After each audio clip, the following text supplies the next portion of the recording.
mofinaina isan'andro atolotry ny mpitandrina rakotina valina maoly.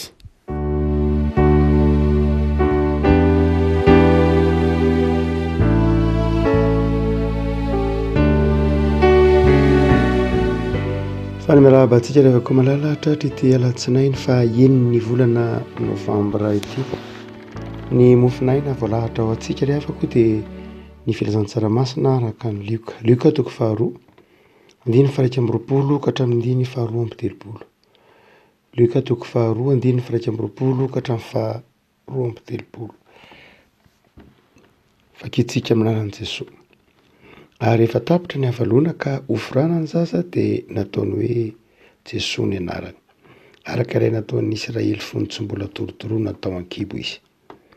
Ary efa tapitra ny andro fidiovana araka ny lalàn'ny Mosesy dia nitondra azy niakatra tany Jerosalema izy mba hatolotra ho an'ny Tompo araka ny voasoratra ao amin'ny lalàn'ny Tompo hoe ny lahy voalohany teraka rehetra atao hoe masina ho an'i Jehova ary mba anatitra fanatitra arak'izay voalaza ao amin'ny lalàn'ny Tompo hoe tomoina roa na sanam-poromailala roa.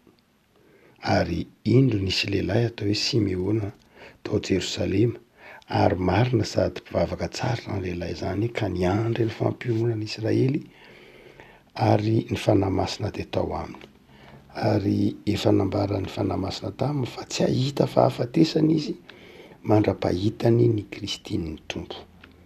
Ary nety ny fanahy masina niditra tao an-kianjan'ny tempoly izy ary efa nampidiry ny ray aman-dreny ny Jesosy zaza mba hanaovany araka ny fomba ny lalànany amin'ny zaza dia nitrotro azy izy ka nitegan'Andriamanitra nanao hoe Tompo ankehitriny ny mpanomponao dia alefanao amin'ny fiatanana araka ny teninao fa ny masoko efa nahita ny famonjenao izay namboarinao tao anatrehany firenena rehetra dia fahazavana hazava ny firenena sady voninahitry ny Israely olonao. Ray masino manamasinana ny fahamarinana ny teninao ny fahamarinana. Amen. Isan'ny idikevitra be mihitsy na ny maromaro kokoa ny idikevitra be mihitsy ry havako ny mikasika ny anjara toeran'ny kisendrasendra eo amin'ny fiainan'ny olombelona na ny atao hoe hazara hoy ireo miteny frantsay. Misy ve ny kisendrasendra, misy ve ny atao hoe hazara? Raha misy izy, inona ny anjara toerany eo amin'ny fiainan'ny olombelona? Mitondra inona eo amin'ny fiainan'ny olombelona ny kisendrasendra? Raha toa ka faritana tsotra ny kisendrasendra amin'izay ahafantarantsika azy dia amin'ny lafin'ny filozofia ohatra dia zavatra mitranga izay tsy voafaritra mazava ny antony. Mahazalantsika mantsy mitranga ny zavatra dia azo hazavaina ny antony. Hoe fananinina ianao ny tonga teto dia nitady olona dia tonga teto, ny antony dia mazava nitady olona dia tonga teto. Nananinina ianao nandeha nakany an-tsena satria andeha hividy zavatra, mazava ny antony. Fa misy zavatra mitranga tsy fantatra ny antony, tsy mazava ny antony ary miala amin'izay ataontsika hoe zavatra nomanina izay lay kisendrasendra dia tonga ho azy. Ary dia io kisendrasendra io no anankiray amin'izay ny dikevitra lava. Pascal na Blaise Pascal, philosophe frantsay fa sady physicien, dia nanazava lava momba ny karazana ataontsika hoe hazara na kisendrasendra. Fa eto dia mampieritreritra antsika ny hoe misy lehilahy anankiray Simona ny anarany. Tonga eo an-kianjan'ny tempoly izy. Aninony eo an-kianjan'ny tempoly izy? Tsy mahazatra zany hoe iny misy lehilahy lehibe amin'ny taonany andeha eny an-kianjan'ny tempoly. Amin'ny fotoana izy eo an-kianjan'ny tempoly io dia nahita an Jesosy.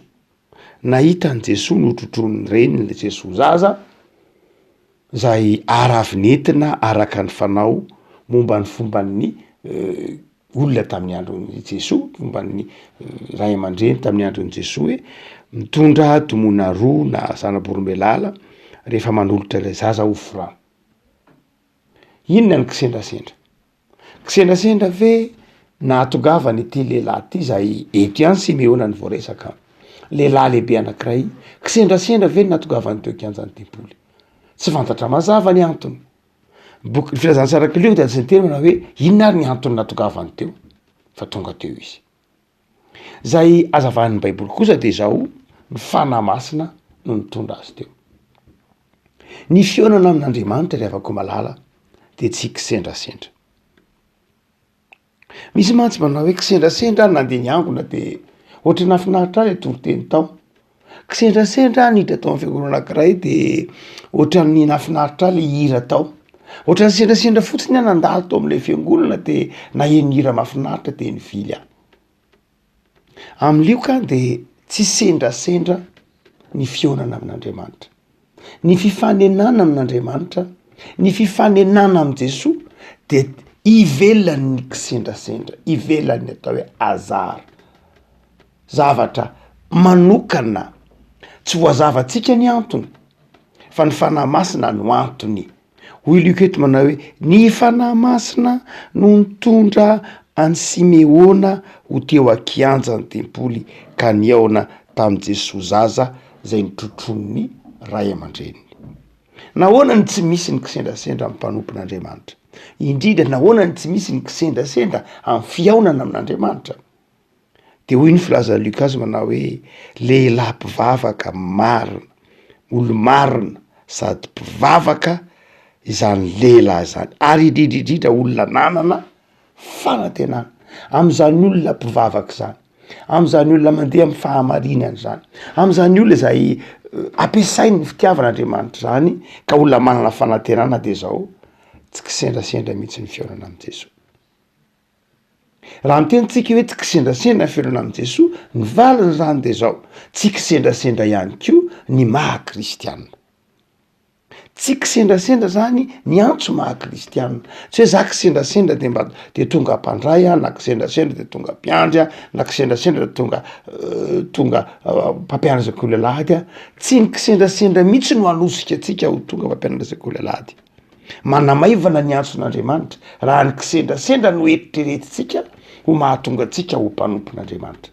Antso bitsiky ny fanahy, fandamina ny fanahy ny mahatonga ny olona iaona amin'Andriamanitra, ary mahatonga ny olona ho mpanompon'Andriamanitra, mahatonga ny olona ho zanak'Andriamanitra. Rehefa mazava ary ny tenin'ny Luka fa niaona tamin'i Jesosy tsy kisendrasendra ity mpanompon'Andriamanitra izay marina lehilahy lehibe ity, inona ny naterany tamin'ny fionana tamin'i Jesosy? Rehefa tsy kisendrasendra, rehefa resy lahatra ianao hoe za tsy kisendrasendra na kristianina kosa aloha, fa mazava fa Andriamanitra mandamina, Andriamanitra ny antso. Mety tsy niankina tamin'ny safidiko fotsiny koa mazava le izy, mety zay nataoko hoe kisendrasendra, fa niankina tamin'ny safidin'Andriamanitra. De inona no aterak'izay safidin'Andriamanitra eo amiko zay? Inona no aterak'izay ataoko anaty fonoteny hoe kisendrasendra fa tsy kisendrasendra, fa safidin'Andriamanitra io natamiko zay? Inona no aterak'izay? Satria Jesosy nitrotrony ray aman-dreniny, mamakivaky ilay kianjany tempoly, iny misy rangaha mahita hoe iny Jesosy. Ahoana nahatonga ity lehilahy ity hahafantatra hoe iny Jesosy? Trotrony ray aman-dreniny. Ary dia nanatona ny Josefa sy Maria zany ilay lehilahy lehibe antsoiny hoe Simeona de niraisin'ilay zaza. Zanak'olona hitany mandeha de fantany hoe ity le zaza, ity le nandrasana, ity le fampiononana ho an'ny Israely. Zay ny tsy maha-kisendrasendra azy. Tsy kisendrasendra zany averina indray ny maha-kristianina. Fa inona no ateraky ny fionana amin' Jesosy? Inona no ateraky ny fionan'ity lehilahy ty fa ty amin'ny bokin'ny fiandohan'ny filazantsaraka ny Mateo? Inona no ateraky ilay fifanenana tamin'i Jesosy? Mifanena amin' Jesosy ianao. Eto zany Simeona no mifanena amin' Jesosy. Fanena tamin'i Jesosy Paoly, fanena tamin'i Jesosy Petera, fanena tamin'i Jesosy koa aza ireo apôstôly isan-karazany. Samy hafa ny nateraky zany, samy hafa ny akon'izany. Paoly nianjera teny ambony soavaly rehefa niaona tamin'i Jesosy, nianjera teny ambony soavaly zay midika ho niala tamin'ny avinaviny, niova fo, niala tamin'ny freariana ka tonga olo ny fanetreteny. Petera rehefa niaona tamin'i Jesosy, niala tamin'ny toetsaina mafy lo be dohika, miteny manao hoe ianao ndray ve ianao mpianatra anay antsoiny hoe fanaratona, fa inona koa zay ianao Jesosy? Hainay ny asanay. Tsy voamalo zay nanao an'io. Ianao ndray ve ianao mpianatra anay ny asanay? Ene, ataona ihany le izy mo ao anatin'ny teny anavona, ataona ihany moa le izy Jesoa satria ianao no miteny de ataonay. Zay no natonga ny Petera ny tena manao hoe miala aniko fa olomeloka nateraky ny fionana Jesoa tamin'ny Petera, ny fifanenehan'i Jesoa tamin'ny Petera de zao niala tam'ilay toetra bedoika, mafilo, sarotra narina, matoky tena, tsy mihevitra fa tsy everiny tena ho mety ihany mety, tsy voninkihain'ny hafa, zany rehetra ny toetra ny Petera nalany Jesoa rehefa niona tamin'i Jesoa izy. Asa mety maka ohatra maromaro isika. Fa eto de inona ny nanamarika ka tiany Luka tantaraina manao hoe inona ny zavatra tsapan'ity lehilahy lehibe izay niona ao anatin'ny fahalebiazany ary tsy maty izy io ny filazasotra masinazy manao hoe tsy navelan'ny tsy mbola nahita fahafatesana izy raha tsy niona tamin'ny tompo. Dia mazava niraisin'ilay lehilahy Jesoa de niteran'Andriamanitra izy ary niteny manao hoe ankehitriny ny mpanomponao de alefanao amin'ny fiadanana araka ny teninao. Fanamasina ho Luka de efa niteny tamin'ity lehilahy ty manao hoe tsy maty zany ianao raha tsy mahita an' Jesoa. Ary zany revako malala ny fikasan'Andriamanitra amin'ny fiainan'ny olombelona. Tiany Luka ho takatritsika fa ny planin'Andriamanitra de zao tsy maty ao anatin'ny fahotana, na maty ao anatin'ny tsy fahalalana isika, na maty ivelan'ny fifanenana amin'ny Kristy, fa ny planin'Andriamanitra amin'ny fiainanao, ny planin'Andriamanitra amin'ny fiainana zao tontolo zao Luka de zao miona amin'Andriamanitra, miona amin' Jesoa aloha ny olona, nandray an' Jesoa aloha ny olona, nitrotro an' Jesoa ny olona, trotro an' Jesoa zazany hoe nandray an' Jesoa tao ambony olona, zay vao mahita ny fahafatesana. Zay ny fahasambarana indrindra hoe efa niona tamin'ny tompo ianao, zay vao miala ety amin'ity tany fandalovana ity. Rehefa avy nandray an' Jesoa lay lehilahy, zay nitenen'ny fanamasina hoe tsy mody mandry ianao raha tsy efa mandray miona amin'ny tompo. Ary zany tsika ry afaka malala misoran'Andriamanitra isika fa velona ary velona trapa-monjena satria velona efa niaona tamin'i Jesoa. De aoka tsisy anozongozona nao tsy niona tamin'i Jesoa mihitsy satria vita-batisa ianao. Aoka tsisy anozongozona ny finoanao tsy niona tamin'i Jesoa satria mpandray fanasan'ny tompo ianao, mpanompon'Andriamanitra ianao, efa niaona tamin'i Jesoa tahaka ny Simeona. Ary satria niaona tamin'i Jesoa, nandray an' Jesoa teo amin'ny fiainana isika de afaka miteny tahaka ny Simeona manao hoe tompo ankehitriny ny mpanomponao alefanao amin'ny fiadanana araka ny teninao. Rehavako malala ny fiaonana amin' Jesoa de mahatonga fiadanana ho an'ny mpanompon'Andriamanitra. Ay ny fiadanana zavatra tsy karohana, ay ny fiadanana zavatra tsy tadiavina mamsaina maha olombelona hoe andeha ho aiza ianao andeha hitady fiadanana. Inona mampifoanao maraina andeha hitady fiadanana, inona mampiasa anao mampiaritory anao andeha hitady fiadanana. Tsia ny fiadanana de zao ateraky ny fionan'ny olona amin' Jesoa, ateraky ny fifandraisan'ny olona amin' Jesoa ny fiadanana, fanomezana zany ny fiadanana don. Ny fiadanana zany de zavatra nomen'Andriamanitra.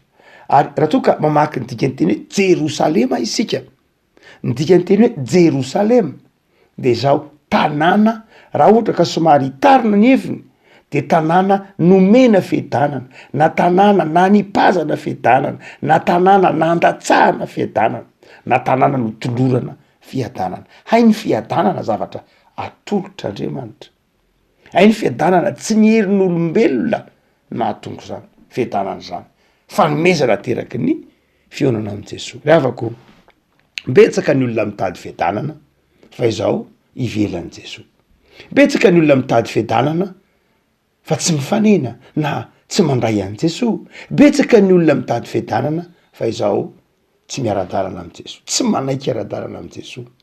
Ny olona miara-dalana amin' Jesoa de ny olona zay itenen'ny tompo hoe tarihy ny fanahy masina, marina, mivavaka, zany hoe mahana fiainana milamina. Rehavako zava-dehibe ny antsoina hoe fahatonina anaty fiadanana. be dehibe nataon'ny olona mba hananany olona n'zany, mihaino mozika, manao mozika, miteny rava-maneno, mitokatoerana, mandeha mitsangatsangana, betsaka nataon'ny olona. Fa ny fivavahana kristianina de manazava manao hoe ny fiaonanao am' Jesosy. Ilay nitsangana tamin'ny maty de niteny manao hoe ny fiadanako no avelako anareo, de tsy tahaka ny fanomeny zao tontolo zao ny fiadanako. Ikaavako malala ho tsapanao fa tsy kisendrasendra ny maha-kristianina anao, tsy kisendrasendra fa ny fiadanana no efa nitady anao tamin'ny alalan'i Jesosy, ny fiadanana no efa nomeny ny tompo anao. Ary de zao afaka miteny anao hoe tompo, alefanao amin'ny fiadanana, tantaninao amin'ny fiadanana araka ny teninao. Fa ny faharoa lehibe ravako malala izay masehony ity andin-tsotra masina ity, ny aminy hoe inona mono no zava-dehibe ateraky ny fionatsika amin' Jesosy? Fiadanana.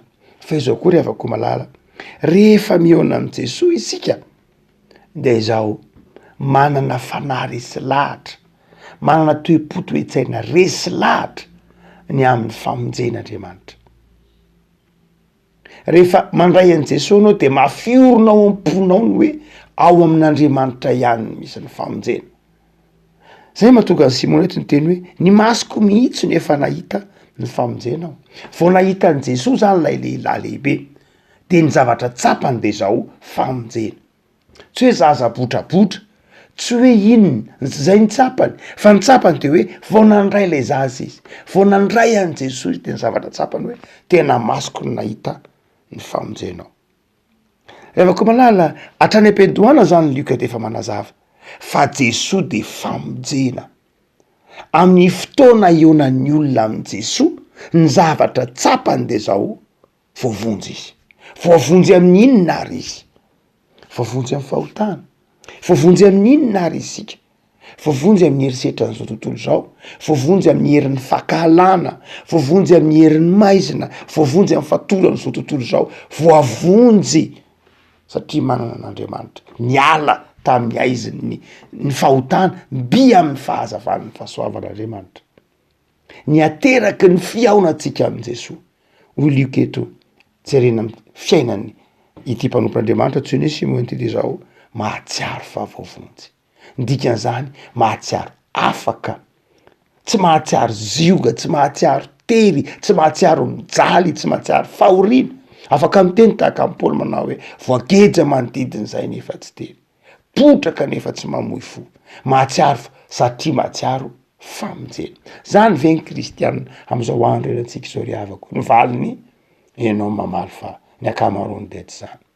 Vao mipozaka ny maraina de miferinay, arivo ny andro de miferinay, atoandro ny andro miferinay, tsy mahatoky ny fitiavan'Andriamanitra, misalasala ny amin'ny fitiavan'Andriamanitra, andraindray latsaka ao anatin'ny fakam-panahy mihitsy satria tsy mahatoky lay fiaonana tamin'i Jesosy.